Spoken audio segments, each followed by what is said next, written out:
Claudine n'est à la fête ni dans sa vie privée ni dans sa vie professionnelle. Christophe est convoqué au commissariat dans le cadre de l'enquête sur la disparition de Darius Oz. Christophe et Cécile nagent dans le bonheur depuis leur mariage, mais l'enquête de police maintient le vétérinaire sur ses gardes.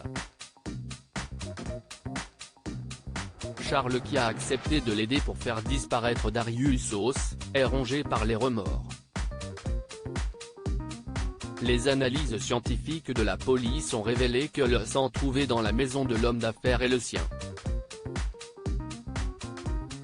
Tandis qu'Alex penche pour une mise en scène de Darius, l'instinct de Manu lui souffle qu'il a été victime d'une agression. Johanna et Yann se sont revus mais ne sont pas parvenus à se réconcilier. Pire, une nouvelle crise a éclaté. Lors d'une soirée donnée à son cabinet, l'avocate a fait la connaissance d'un séduisant homme d'affaires, Milo Pelletier, Grégory Kettel. Celui-ci a semblé, dans un premier temps, très attiré par la volcanique Claudine, mais un événement imprévu a rebattu les cartes. Johanna et Milo sont repartis bras dessus, bras dessous. Johanna qui rit, Claudine qui pleure. Johanna et Milo ont finalement passé la nuit ensemble, au grand dam de Claudine qui paye immédiatement le prix de ce rapprochement. Déjà vexée d'avoir subi le rejet de son offre de s'associer à Johanna et Florent, elle commence à s'exaspérer de la concurrence que lui fait la jolie blonde.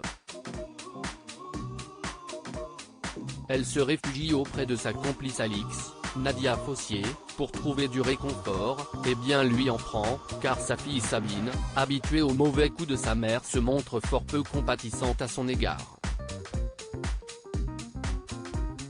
La crise couve chez les Becker. Christophe et Cécile envisagent tous deux des vacances avec Achille et tentent de séduire l'adolescent avec des propositions à l'opposé l'une de l'autre. Christophe est convoqué au commissariat toujours dans le cadre de l'enquête sur la mort d'Hervé Rostand.